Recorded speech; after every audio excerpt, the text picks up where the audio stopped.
और किसी भी कंपनी के शेयर का मार्केट प्राइस बढ़ सकता है अगर बेटा उनका फाइनेंस मैनेजर कंपनी के लिए अच्छे फाइनेंशियल डिसीजंस ले तो। आपको पता है ना बेटा, अगर एक बिजनेस अपने लिए अच्छे फाइनेंशियल डिसीजन ले रहा है तो बेटा शेयर का प्राइस भागता है, और खराब डिसीजन ले रहे हो तो शेयर का प्राइस गिरता है। ये बात मैंने फाइनेंशियल मार्केट में भी बोली है, शेयर मार्केट को पढ़ाते हुए भी बोली है। मैं एक बार और बता देता हूँ दोबारा से बात। अच्छा एक बात बताओ, आज जियो ये कह दे कि अब हम 6G लॉन्च कर रहे हैं उसी प्राइस में जिस प्राइस में 5G लॉन्च कर रहे थे, कंपनी के लिए फेवरेबल इन्फो और नॉट? अच्छी बात है कि खराब बात है? बहुत अच्छी बात है। फाइबर के बाद हमने एयर फाइबर लॉन्च कर दिया, अच्छी बात खराब बात? कंपनी के लिए अच्छी बात, कंपनी के लिए आपको ही पता है बेटा इससे कमाइयां बढ़ेंगी। सर जब आप अच्छे डिसीजंस लोगे, प्लीज सामने देखना, अच्छे डिसीजन लोगे तो शेयर मार्केट कैसे रिएक्ट करती है थोड़ा सा ये समझो। आज इन्फो आई कि फाइबर के बाद अब जियो एयर फाइबर ला रहा है, जिससे ना गांव गांव कवर हो जाएंगे। जहां फाइबर बिछा भी नहीं पाते थे, एयर फाइबर तो हवा से कनेक्ट होता है। ठीक है नहीं, तो बहुत बढ़िया सिचुएशन है। अब आप समझ सकते हो नंबर ऑफ कस्टमर ज्यादा मिलेंगे, कमाई बढ़ेगी। लोग कैसे रिएक्ट करते हैं शेयर मार्केट में? आपके शेयर बाय करना शुरू कर देते हैं, डिमांड करना शुरू कर देते हैं। और जिनके पास ऑलरेडी है वो बेचेगा नहीं, उसको पता कंपनी के लिए इतनी बढ़िया खबर आ रही है, मैं क्यों बेचूं? आप डिमांड कर रहे हो और दुनिया में बेचने वाले बेच नहीं रहे हैं। डिमांड बढ़ेगी, सप्लाई बढ़ नहीं रही है, क्या होगा प्राइस का? भागेगा, भागेगा। बाबू अगर ये प्राइस आपने 100 रुपए पे खरीदा और ये प्राइस भागते भागते बेटा 200 हो गया, शेयर होल्डर की वेल्थ बढ़ी क्या नहीं बढ़ी? यही तो एम है, और एम ही क्या है? अगर आपने 5 लाख इन्वेस्ट करे वो 10 लाख हो गए 2 साल के अंदर अंदर। सर और एम क्या था एफएम का? यही तो एम है, शेयर होल्डर की वेल्थ को मैक्सिमाइज करना। And wealth is indirectly linked with the NPS. इसका कोई लेना देना नहीं है ईपीएस के साथ भाई। हाथ जोड़ देना कोई कहे तो ईपीएस, हाँ जी बिल्कुल ठीक, समझ गए हम कितना आता है। क्लियर है ना बेटा बात? और मैं प्रूव कर दूंगा इसका लेना देना एनपीएस के साथ है, ईपीएस के साथ नहीं, मैं प्रूव कर दूंगा। ठीक है, केस स्टडी का दिन आने दो, प्रूव पक्का होएगा, कोई दिक्कत तो नहीं। बाबू दो और एम भी हैं जो सेकेंडरी एम है। एक तो प्रॉफिट मैक्सिमाइजेशन, सर इनडायरेक्टली बोलूं तो, ठीक है जी, अब मुझे इस पर कुछ नहीं बोलना। ठीक है जी, मैंने ऑलरेडी 3-4 दिन लगा दिया, मैं समय नहीं बर्बाद कर सकता भाई। वो ट्रेडिंग ऑन इक्विटी वो सब कुछ पता है आपको। ठीक है जी, मैं इस पर बोलना चाहता हूँ बहुत कुछ। Efficient utilisation of resources, secondary aim में भी दूसरा एम। बाबू कोई भी कंपनी चाहती है, कोई भी एफएम चाहता है बेटा कि रिसोर्सेज एफिशिएंटली यूज हो। मैं एक बात बोलूंगा इंग्लिश में, फिर उसको समझाऊंगा, प्रूव करूंगा। बेटा excess funding is almost as bad as inadequate funding. मैंने क्या बोला? एक्सेस फंडिंग, ज्यादा पैसा होना भी उतना ही खराब है जितना कम पैसा होना है। सिचुएशन में आपको डालता हूं, किसी को शायद आइडिया होगा आपको। मान लो बेटा आप एक प्रोजेक्ट स्टार्ट कर रहे हो, उस प्रोजेक्ट के लिए आपको 1 CR चाहिए बैंक से। ठीक है जी, और आपके पास अपना 50 लाख है। आपने अपना 50 लाख लगा दिया बैंक से 1 CR लेने को, से बैंक ने कह दिया हम नहीं देते, जितना आपने लगाया हम तो उतना दे सकते हैं, 50 लाख लगा 50 हमसे ले जाओ, करोड़ नहीं दे रहे हो। अच्छा आपके लिए अच्छी सिचुएशन या खराब सिचुएशन? खराब, 1.5 करोड़ चाहिए थे, अरेंज हो पाए, प्रोजेक्ट शुरू नहीं हो पाया या कुछ भी, बहुत खराब सिचुएशन। ठीक है, और मैं कहूँ बेटा आपके पास अपना 1 करोड़ था और बैंक से भी आप 1 करोड़ मांगने चल दिए और बैंक ने 1 करोड़ दे दिए। ठीक है, 2 करोड़ आ गए, जबकि प्रोजेक्ट में एक्चुअली में लगे 1.5 करोड़, और 50 लाख रुपए आपके बैंक में आइडल पड़ा हुआ है, और बेटा कुछ भी नहीं हो रहा उस 50 लाख का। ये आपके लिए अच्छी सिचुएशन है खराब? सर मुझे नहीं पता आप चीजों को कैसे सोचते हो, आपके लिए बहुत खराब सिचुएशन है अगर आप फाइनेंशियल मैनेजमेंट के एंगल से सोचो तो, पैसों के एंगल से सोचो तो। और जितना अंदर बैठे हुए ना फाइनेंस मैनेजर सब जाग जाने चाहिए आज। सर बहुत खराब सिचुएशन है, वो 50 लाख अननेसेसरी बैंक अकाउंट में पड़े हुए हैं आइडल, और क्या कर रहे हैं? मेरी कॉस्ट बढ़ा रहे हैं। क्या बैंक उसकी ब्याज नहीं लेगा? लेगा क्या नहीं लेगा? बस ये बताओ। लेगा ना? आपने 1 करोड़ रुपए उठा लिए, जरूरत थी 50 लाख की, और 50 लाख बैंक अकाउंट में पड़े हुए हैं आइडल, 3% भी ब्याज नहीं दे रहे होंगे, करंट अकाउंट में पड़े होंगे तो 0% ब्याज दे रहे होंगे, 0% ब्याज दे रहे हो और बैंक को 10% हर साल पे कर रहे हो आप उसका। अच्छी सिचुएशन है आपकी। देखो फाइनेंशियल मैनेजमेंट क्या चाहता है? फाइनेंशियल मैनेजमेंट चाहता है आपके रिसोर्सेस एफिशिएंटली यूज हो। अगर गलती से आप एक्सेस फंडिंग उठा चुके हो तो एफएम चाहता है उसको ऐसी जगह पर इन्वेस्ट कराऊं where return exceeds the cost, कि कम से कम बैंक का 10% तो निकल ही जाए। एफएम ये चाहता है कि अननेसेसरी बिजनेस में आइडल फंड ना पड़े रहे, अननेसेसरी ब्याज ना पड़े। और अगर एफएम के एंगल से मुझे एक और बात बोलनी हो ना तो मैं बोल देता हूं सर, गोल्ड ना सीएस की नजर में वर्स्ट इन्वेस्टमेंट होती है। अगर हमारे से कोई राय लेता है ना गोल्ड की, हम बोलते हैं वर्स्ट इन्वेस्टमेंट है, ठीक है ना। वो चलो ठीक है, जो हमारे बिलीव्स हैं वो तो, जो कल्चर है वो तो चलता ही आ रहा है, पर करते क्या वो आप गोल्ड का? शादी पे 5 7 10 तोले गोल्ड लोगे, ठीक है जी, गिफ्ट करोगे, और उसके बाद होगा क्या? वो सज जाएंगे जाकर लॉकर्स में बैंक के, ठीक है जी। पहनते टाइम डर, भाई कोई खींच ना ले, कोई मिस हैपनिंग ना हो जाए, कोई एक्सीडेंट ना हो जाए। सर एक बात बताओ, उसकी रिटर्न क्या आती है आपको? कुछ भी नहीं। अगर आप एफएम के एंगल से सोचोगे तो सबसे बड़ा इन्वेस्टमेंट है। आपने इतना इन्वेस्ट किया हुआ है उसके अंदर, आज की तारीख में 75,000 रुपए तोला गोल्ड, 10 तोला गोल्ड या 7.5 लाख, रिटर्न क्या आती है? कुछ भी नहीं। अल्टीमेटली बेटा कुछ ना कुछ उसका पोर्शन घिस रहा है, ठीक है जी। जब बेचने जाओगे तो वो दाम भी नहीं मिलेगा, ठीक है जी। तो आप समझ सकते हो भैया एफएम क्या चाहता है। एफएम तो चाहता है भाई एक एक पाई पाई के रिटर्न मिले। जो भी आपके पास रिसोर्सेज है, पाई पाई से कुछ ना कुछ हासिल होना चाहिए। समझ में आ रही है बात? कोई दिक्कत कोई परेशानी तो नहीं? पक्का से? चलो जी, अब फटाफट से मैं इतनी बात रिपीट कर देता हूँ। मैंने क्या बताया बेटा, एफएम के ना बेटा 2 ऑब्जेक्टिव है, प्राइमरी और सेकेंडरी। प्राइमरी ऑब्जेक्टिव एक ही है, शेयर होल्डर की वेल्थ को मैक्सिमाइज करना। और शेयर होल्डर की वेल्थ एक ही तरीके से मैक्सिमाइज हो सकती है कि बेटा मार्केट प्राइस पर शेयर बढ़ता चला जाए। और वो तभी बढ़ेगा बेटा जब आप अच्छे फाइनेंशियल डिसीजन लोगे कंपनी के लिए, और कोई दूसरा रास्ता है नहीं, ठीक है जी। और सेकेंडरी एम दो है, प्रॉफिट मैक्सिमाइजेशन और efficient utilisation of resources. Profit maximisation का सीधा सीधा सा मतलब मेरा ईपीएस को मैक्सिमाइज करने से है, और एफिशिएंट यूटिलाइजेशन ऑफ रिसोर्सेज को मैंने एक बात से प्रूव किया, excess funding is almost as bad as inadequate funding. फालतू पैसा ले लेना भी उतना ही खराब सिचुएशन है जितना कम पैसे का मिलना है।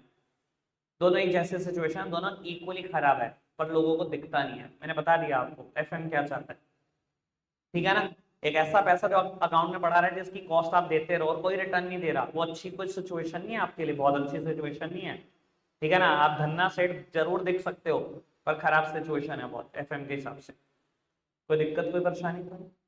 आगे बढ़ सकते हैं बाबू। अब आप अगर आप नोट्स देखोगे ना तो आपको फाइनेंशियल डिसीजन दिखाई देंगे 3 तरीके के। एक छोटा सा डायग्राम है, यहाँ आपको दिखाई देंगे 3 तरीके के फाइनेंशियल डिसीजन है बेटा। एक फाइनेंस मैनेजर अपनी पूरी जिंदगी में ये 3 डिसीजन जरूर लेता है। कोई भी फाइनेंस मैनेजर हो, पता है ना, फाइनेंस मैनेजर एक इंपॉर्टेंट पोस्ट है मिडिल लेवल की। सीईओ एमडी टॉप लेवल पे काम करते हैं, फाइनेंस मैनेजर मिडिल लेवल पे काम करता है, लेकिन बड़े ब्राइट चांसेस होते हैं जो भी फाइनेंस मैनेजर होता है, अगर ऊपर की कोई पोस्ट खाली हुई सीईओ एमडी, तो ज्यादातर फाइनेंस मैनेजर को ही आप सीईओ एमडी बनते हुए देखते हो। बहुत बहुत बढ़िया पोस्ट मानी जाती है। कोई भी फाइनेंस मैनेजर अपनी जिंदगी में 3 डिसीजन लेता है, इन्वेस्टमेंट डिसीजन, फाइनेंसिंग डिसीजन और डिविडेंड डिसीजन। प्लीज पेपर में आंखें खोल के देख लेना आपसे क्या मांगा है। कई बार लिखा होता है फाइनेंशियल डिसीजन, बच्चा फाइनेंसिंग डिसीजन लिखाता है पूरा। बाबू फाइनेंशियल डिसीजन 3 तरीके के हैं, इन्वेस्टमेंट, फाइनेंसिंग और डिविडेंड डिसीजन। आंखें खोल के देख लेना, क्लोज वर्ड है बड़े। तो बाबू आज मैं बात करूंगा इन्वेस्टमेंट डिसीजन की, जो कि पूरी नहीं हो पाएगी पर बात करूंगा, ठीक है जी, काफी बात करके जाऊंगा। इन्वेस्टमेंट डिसीजन पे चर्चा शुरू करते हैं। जैसे अभी हमने फैक्टर अफेक्टिंग फिक्स कैपिटल पढ़ लिए, वर्किंग कैपिटल पढ़ लिए, कैपिटल स्ट्रक्चर पढ़ लिए, इन तीनों के भी फैक्टर अफेक्टिंग पढ़ने, ठीक है जी। पहले में 3 हेडिंग है, बाकी दोनों में 6 6 हेडिंग है, 15 हेडिंग अभी और बता है, ठीक है। मैंने कहा था भाई जो है वो है, सच से दूर नहीं रख सकता ना मैं आपको। मैंने तो पहले दिन ही सच बता दिया था कि बहुत कुछ मशक्कत करनी पड़ेगी इस चैप्टर को पूरा करने के लिए, ऐसे पूरा ही नहीं होता। चलो जी, इन्वेस्टमेंट डिसीजन की फर्दर बात करते हैं, प्लीज मेरी तरफ देखना। बाबू आप एक फॉर्म हो, बहुत तगड़ी, जितनी तगड़ी सोच सकते हो उतनी तगड़ी सोच लो। बस मुझे एक बात बताओ, मैं दो चीजों का नाम लूंगा, इन दोनों चीजों में से एक चीज स्कार्स है, ठीक है, जिसकी कमी है आपके पास। आप कौन हो? आपके पास बहुत सारे रिसोर्सेज हैं बाबू, वो रिसोर्सेज स्कार्स हैं या बेटा वो जगह स्कार्स हैं जहां उन रिसोर्सेज को लगाया जा सकता है? दोनों में से एक चीज तो स्कार्स है। स्कार्स मतलब कमी है चीज की। तो रिसोर्सेज की कमी होती है ऑर्गेनाइजेशन के पास या उन जगहों की जहां उससे इन्वेस्ट किया जा सकता है। क्या स्कार्स है? किस चीज की कमी है? वो जगहें कम है या वो रिसोर्सेज कम है? क्या बात कर रहे हो? बेसिकली एक इको भी नहीं बढ़ी हुई क्या कभी? हाँ जी सर, मेरे को आयुषी कह रही है जगहें कम है। अच्छा उस जगहें की बात कर लेता हूँ बाबू। आप अपने देश में हो, ऑब्वियसली यार रिसोर्सेज कम है यार, ऑब्वियसली रिसोर्सेज कम है। मैं कहता हूँ आप बड़ी से बड़ी ऑर्गेनाइजेशन इंडिया की सोच लो, बड़ी से बड़ी रिलायंस, सबसे बड़ी ऑर्गेनाइजेशन, कितने करोड़ की कंपनी है? 15 लाख करोड़ की कंपनी है भाई। आपको लगता है कि रिसोर्सेज बहुत ज्यादा है सर? चलो लग सकता है, मैं वो बताऊं वो जगहें जहां पर उनको इन्वेस्ट किया जा सकता है। वॉट लग जाएगी सुन के ही। सर करो इन्वेस्टमेंट कहाँ का करोगे? पहले रियल एस्टेट की बात कर लेते हैं, ठीक है, किसी में वॉट लग जाएगी, बाकी तो बढ़ना ही नहीं पड़ेगा आगे। रियल एस्टेट मतलब प्रॉपर्टी, मूवेबल प्रॉपर्टी। आप बोलते हैं ना इसके में कितने रुपए गज जगह है? कुछ कुछ गलियां ऐसी है 1 लाख रुपए की एक गज जगह है। एक गज 1 लाख रुपए का। सर 100 गज चाहिए हो, करोड़ रुपए लगते हैं। आपको पता है पूरे सैमसंग में कितनी गज जगह है? एक शहर नहीं खरीद सकता रिलायंस, एक शहर भी। आपको लग रहा होगा बहुत अमीर हस्ती है, एक शहर नहीं बाय कर सकता। आपको पता है पूरे इंडिया में कितनी रियल एस्टेट है? पता है शेयर मार्केट में कितने रुपए के शेयर बिकते हैं? सारे बाय कर सकता है रिलायंस। पता है कितने डिवेंचर, कितने प्रेफरेंस शेयर है? गोल्ड, पता है कितना गोल्ड रिजर्व इंडिया के पास? सारा बाय कर सकता है। कितनी फॉरेन एक्सचेंज है? कितना म्यूचुअल फंड में पैसा लगाया जा सकता है? ऑब्वियसली बेटा, firms resources are always scarce in comparison to the uses to which they can put। Sir firm के रिसोर्सेज ही तो कम है, वो जगहें तो कभी कम नहीं हो सकती जहां उन रिसोर्सेज को लगाया जा सकता है। जगहें तो बहुत सारी है, मैंने अभी आपको गिनवाने की कोशिश करी। तो हर फर्म क्या चाहती है बेटा? हर फर्म चाहती है उन स्कार्स रिसोर्सेज को मैं ऐसी जगह पर इन्वेस्ट करूं कि मैक्सिमम पॉसिबल रिटर्न जनरेट। जब आपने मान लिया ना कि मेरे रिसोर्सेज से कम है, तो आप चाहोगे ना अगर मेरे रिसोर्सेज कम है मैं उन कम रिसोर्सेज को ऐसी जगह पर इन्वेस्ट करूं कि मैक्सिमम रिटर्न जनरेट कर सकूं उन रिसोर्सेज से। समझ में आती है बात? पहली बात क्लियर? बाबू मैं आपको बता देता हूं, जब भी मैं किसी भी डिसीजन के बारे में चर्चा शुरू करूंगा, दो बातें आपको कहूंगा स्पेशली, कि इंट्रोडक्शन में दो बातें लिखेंगे, फिर फैक्टर फैक्टिंग स्टार्ट करेंगे। तो मैंने अभी इंट्रोडक्शन की पहली बात बताई, firms resources are always scarce in comparison to the usage to which they can put। तो हर फर्म क्या चाहती है? उन स्कैर्स रिसोर्सेज को ऐसी जगह पर इन्वेस्ट करे कि मैक्सिमम पॉसिबल रिटर्न जनरेट हो। ये मेरी एक बात हो गई इंट्रोडक्शन। मैंने बोला मैं दो बातें बोलूंगा हर एक के इंट्रोडक्शन में। कल फाइनेंसिंग डिसीजन, डिविडेंड डिसीजन का भी नंबर आएगा, तो वहां पर भी बेटा दो बातें बोलूंगा, ठीक है जी। दूसरी बात बेटा, इन्वेस्टमेंट डिसीजन ना दो तरीके का होता है। अब सामने देखना, कोई नोट्स में देखेगा, वो दो तरीके के इन्वेस्टमेंट डिसीजन होते हैं। एक तो होते हैं long term investment decisions, long term investment decision. एक होते हैं शॉर्ट टर्म इन्वेस्टमेंट डिसीजन। मैं थोड़ी सी यहाँ पर अकाउंट्स का यूज करूंगा ताकि मुझे समझाना आसान पड़े। एक तो होते हैं लॉन्ग टर्म इन्वेस्टमेंट डिसीजन, एक होते हैं short term investment decision. Long term investment decision का ना बेटा दूसरा नाम है capital budgeting decisions. Capital budgeting decisions बेटा, इसका भी एक दूसरा नाम है, इसको बोलते हैं working capital management. Working capital management बाबू, इसका मतलब है ऐसी एसेट्स में इन्वेस्टमेंट करना जो आपको 1 साल के बाद रिटर्न देती है। और मैं अगर अकाउंट्स की भाषा में बोलूं तो सीधी सीधी सी बात बेटा, फिक्स्ड एसेट्स या नॉन करंट एसेट्स में इन्वेस्टमेंट करना। और इसका सीधा सीधा सा मतलब होता है ऐसी एसेट्स में इन्वेस्टमेंट करना जो विद इन 1 ईयर आपको रिटर्न दे दें। यानी कि बेटा ये मोटी मोटी बात करता है कि करंट एसेट्स में इन्वेस्टमेंट करो या डे टू डे खर्चों में आपके पैसे लगे। देखो बिजनेस के पैसे दो ही जगह पर लगते हैं। अगर आप अकाउंट्स जानते हो तो मैं अकाउंट्स के एंगल से बता देता हूँ बेटा। बैलेंस शीट में एसेट साइड आप खर्चा करते हो, या trading and profit loss and account में डेबिट साइड खर्चा करते हो। ये सारे मेरे डे टू डे एक्सपेंसेस हैं जो ट्रेडिंग और पी&एल अकाउंट में डेबिट साइड लिखे हैं। और जो करंट एसेट्स में लगा हुआ खर्चा है ये भी within a year return दे देगा। जो नॉन करंट एसेट्स हैं वही तो 1 साल के बाद रिटर्न देती है, यानी कि पैसा तो अल्टीमेटली दो ही जगह पे खर्च हो रहा है। तो कहता है बेटा लॉन्ग टर्म इन्वेस्टमेंट डिसीजन ऐसी एसेट्स के साथ रिलेट करता है जो 1 साल के बाद रिटर्न देती है। यानी कि अगर मैं अकाउंट्स की भाषा में समझाने की कोशिश करूं तो नॉन करंट एसेट्स में इन्वेस्टमेंट करने वाली बात। इसका दूसरा नाम है कैपिटल बजटिंग डिसीजन। और दूसरा क्या है बेटा, शॉर्ट टर्म इन्वेस्टमेंट डिसीजन, ऐसी एसेट्स में इन्वेस्टमेंट करना जो within a year return दे दे, या तो डे टू डे खर्चों में पैसा लगा होगा या करंट एसेट्स में लगा होगा। इसका दूसरा नाम है वर्किंग कैपिटल मैनेजमेंट। समझ में आती है बात? इंट्रोडक्शन पूरा हो गया, इतना ही है। इन्वेस्टमेंट डिसीजन शुरू से लेकर आखिरी तक पढ़ना जब तक फैक्टर अफेक्टिंग ना लिखा जाए। जल्दी से करना है काम, 2 मिनट और लूंगा आज और ज्यादा नहीं लूंगा। तो अब मैं एक टॉपिक इंट्रोड्यूस करके जा रहा हूँ मैं, ठीक है ना, सिर्फ इंट्रोड्यूस करूंगा, ज्यादा डिस्कशन नहीं करेंगे उसको। बेटा आपने ना टॉपिक का नाम पढ़ा होगा, एक बार फटाफट से टॉपिक में, टॉपिक का नाम नोट से पढ़ना। क्या ये लिखा हुआ फैक्टर अफेक्टिंग इन्वेस्टमेंट डिसीजन? फटाफट बताओ क्या लिखा है। फैक्टर अफेक्टिंग इन्वेस्टमेंट डिसीजन लिखा है। क्या लिखा है? Factor affecting capital budgeting decision. ध्यान रखना आपकी क्लास में बहुत सारे टीचर ऐसे आएंगे जो बोल के चल देंगे, पढ़ाकर चल देंगे फैक्टर अफेक्टिंग इन्वेस्टमेंट डिसीजन, मतलब नहीं बताएंगे कि क्या मतलब है इस टॉपिक का, पढ़ाकर चल देंगे। इन्वेस्टमेंट डिसीजन ही पढ़ाएंगे, देख लेना चाहिए, मार्क माय वर्ड्स।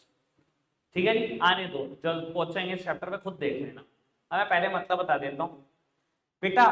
टॉपिक है factor affecting capital budgeting decisions. मतलब वो कौन कौन सी बातें हैं जो आपको दिमाग में रखनी है जब आप किसी ऐसी एसेट में इन्वेस्टमेंट कर रहे हो जो आपको रिटर्न तो देगी बट 1 साल के बाद देगी। सर जब मैं किसी ऐसी एसेट में इन्वेस्टमेंट कर रहा होता हूँ ना जो मुझे रिटर्न तो देगी पर 1 साल के बाद देगी, तो मुझे बहुत कुछ सोचना पड़ता है। ठीक है जी, मेरे कोर्स में इसकी चर्चा फर्दर है ही नहीं। मेरे कोर्स में टॉपिक है factor affecting capital budgeting decision. समझ में आ रही है बात, टॉपिक का क्या मतलब है? तो कौन कौन सी बातें जो आपको सोचनी है जब आप किसी ऐसी एसेट में इन्वेस्टमेंट करने जा रहे हो जो आपको रिटर्न देगी 1 साल के बाद, तो मुझे क्या क्या सोचना पड़ता है, मैं उसका डिस्कशन शुरू कर रहा हूँ। समझ में आया टॉपिक का मतलब क्या है? पक्का से एक हेडिंग आज कर कर जाएंगे, हेडिंग का नाम है cash flow of the project. ठीक है जी बाबू, पहली बात जो आपके दिमाग में आती है, चलो मैं आज आपके सामने एक ऑफर लाता हूँ, ठीक है ना, मैं दिखाता हूँ आपके अंदर फाइनेंस मैनेजर बैठा है कि नहीं। बाबू मैं आपके सामने एक ऑफर लाता हूँ, मैं बात करता हूँ आपसे प्रॉपर्टी की, रियल एस्टेट की। सर ये एक ऐसी एसेट है जो आपको रिटर्न इन शॉर्ट रन नहीं देगी कभी भी, सब जानते हैं। ठीक है जी, आज आप कोई प्रॉपर्टी खरीदो, ऐसा तो नहीं होगा ना कल ही बिक जाएगी और बहुत बढ़िया कमाई आ जाएगी, नहीं यार, ये दुकान का स्टॉक नहीं है कि जो रोज बिकेगा और कुछ ना कुछ देगा। ये कमाई तो बहुत ठीक ठाक देगी पर शॉर्ट रन में कुछ नहीं देगी, लॉन्ग रन में देगी बहुत बढ़िया कमाई, है ना। चलो मैं आज आपके सामने एक प्रपोजल लेके आया कि एक बहुत बढ़िया प्रॉपर्टी मिल रही है, फला फला लोकेशन है, खरीदने में इंटरेस्टेड हो। पहला क्वेश्चन आपका क्या होगा? कितने किया है? सर इसके अलावा कोई और क्वेश्चन होगा? पहला क्वेश्चन क्या होगा? कितने किया है, किया ना दिमाग में। तो सर मैंने तो पहले ही कहा था सबके अंदर फाइनेंस मैनेजर बैठा है, मुझे कोई बताने की जरूरत नहीं है किसी को। तो सबसे पहली चीज जो आपके दिमाग में आती है जब भी आप किसी ऐसी एसेट्स में इन्वेस्टमेंट करने जा रहे हो जो 1 साल के बाद रिटर्न देगी, वो चीज है कैश फ्लो। कैश फ्लो का मतलब, मेरा मतलब दोनों फ्लो से है, आउट फ्लो से भी और इन फ्लो से भी। तो आप पूछोगे भाई कितने किया है, उसने जवाब दिया जी आज ही लग जाएंगे, आज मतलब 0 पीरियड में, बिल्कुल अभी लग जाएंगे 1 करोड़ की प्रॉपर्टी। मैंने 1 करोड़ को 100 लाख लिख दिया, कोई फर्क तो नहीं पड़ता। ठीक है जी, मुझे थोड़ा सा आसान हो जाएगा कैलकुलेट कराना आपको। ठीक है जी, आपने पूछ लिया डीलर से क्या एक्सपेक्टेशन है कितने की बिक जाएगी। अरे मुझे लगता है 5 साल के बाद कीमत होनी चाहिए 1 करोड़ 20-30 लाख। इसके अलावा 5 साल भी खाली नहीं रहेगा, फ्लैट है, आप रेंट चढ़ा सकते हो, एक अच्छी खासी इनकम अर्न कर सकते हो। तो आप अंदाजा लगाने लगे हो जी कैश फ्लो का। तो आपने देखा जी 1 साल अगर मैं रेंट पर दे दूं, पहले साल रेंट पर दे दूं, तो कितनी इनकम रियलाइज हो सकती है। और बेटा उस पर सोनल ने आपको बताया, उस प्रॉपर्टी डीलर ने आपको बताया कि लगभग 5 लाख रुपए रियलाइज हो सकते हैं। बट जिस सोसाइटी में वो है, उस सोसाइटी को मेंटेनेंस एक्सपेंडिचर आपको देना पड़ेगा, और वो मेंटेनेंस एक्सपेंडिचर साल का 20,000 रुपए। यानी कि बेटा आपको पता लग गया कि एक साल की कमाई 4,80,000 रुपए मेरी है नेट। ठीक है जी। और आपको लगता है कि 5 के 5 साल ये रेंट पर रहेगा, तो हर साल मैं कमा लूंगा 4,80,000 रुपए। ये कहानी 5 साल तक रहेगी। ठीक है जी। और 5वें साल आपको लगता है बेच दोगे 1,20,00,000 रुपए। ठीक है जी। बस मुझे एक बात बताओ, इन्वेस्ट करोगे ना करूँ, करोगे ना करूँ? अच्छा कैसे डिसाइड कर रहे हो? जो कह रहे हो करो, और जो मना कर रहे हो क्यों कह रहे हो, क्यों मना कर रहे हो कि नहीं करो? करोगे नहीं करो? अच्छा एक बात बताओ, देखो कैश फ्लो का मतलब दोनों फ्लो से है ना बेटा। अपने इन फ्लोस भी कंसीडर कर रहे हो, अपने आउट फ्लोस भी कंसीडर कर लो। If inflows are greater than outflows तो दिक्कत क्या है, कर दो इन्वेस्टमेंट। ठीक है जी। बाबू 1 करोड़ रुपए लग रहा है, ठीक है, हर साल 4,80,000 रुपए आ रहे हैं, है ना। ये अगर कहना चाहो तो ये सब आउटफ्लोस है और ये सब इनफ्लोस है। मेरे इनफ्लोस कितने हो रहे हैं? 30 लाख का तो रेंट ही आ रहा है, सॉरी 25 लाख का, और 1,20,00,000 वैसे आ रहा है, 1,45,00,000 जा भी क्या रहा है, 1 लाख रुपए ये जा रहे हैं, और ये 1,01,00,000 44 लाख रुपए बच रहा है। नहीं करना चाहिए इन्वेस्टमेंट, नहीं करना चाहिए। क्या बात कर रहे हो? नहीं करोगे? आपको मैं ऐसा प्रपोजल दूं तो मेरे करवा दो? कैसी बात कर रहे हैं यार। हाँ जी, करेंगे कि नहीं करेंगे? करेंगे, बिल्कुल करेंगे। बाबू जब भी मैं किसी ऐसी एसेट्स में इन्वेस्टमेंट करने जा रहा हूं जो 1 साल के बाद रिटर्न देगी, सबसे पहला चीज जो दिमाग में आती है, सबसे पहला फैक्टर जो सोचना पड़ता है वो है कैश फ्लो। कैश फ्लो मतलब कैश आउटफ्लो भी, कैश इनफ्लो भी, over the period of life of an investment, over the life of an investment. कि जब तक एसेट की लाइफ रहेगी वो मुझसे कितना छीन लेगी और कितना देगी। और बड़ी ऑब्वियस सी बात है, अगर इनफ्लोस ज्यादा है आउटफ्लोस से तो मैं इन्वेस्टमेंट करूंगा, जब तक मुझे कमाई मिलती रहेगी करूंगा। और मैं बोलूं बेटा ये सिचुएशन थोड़ी सी बदल दूं, ये कहूं मैं कि 80 लाख रुपए में बिकेगा 5 साल के बाद, करोगे? अब शायद आपका आंसर थोड़ा सा गोलमोल हो जाए, आपको लगे यार 5 साल भी बीतेंगे, 5 साल के वक्त में अगर 5 लाख रुपए भी कमाए तो ये नाइंसाफी है। 1 करोड़ रुपए लगाए और 5 साल में अगर 5 लाख रुपए कमाए तो बड़ी नाइंसाफी हो जाएगी। मानते हो ना? समझ में आती है ना बात? तो बेटा बहुत फर्क पड़ता है इनफ्लोस और आउटफ्लोस से। तो सबसे पहली चीज जो कंसीडर करने लायक होती है तो वो है inflows and outflows, that simply means cash flow of the project. समझ में आ रही है ना बात? सबसे पहली चीज, सबके अंदर फाइनेंस मेजर है भाई, मुझे कुछ नहीं बताना होता है ऐसा, पक्की बात। चलो बाकी डिस्कशन कल करते हैं, रखते हैं आज के लिए इतना ही है, बाय बाय।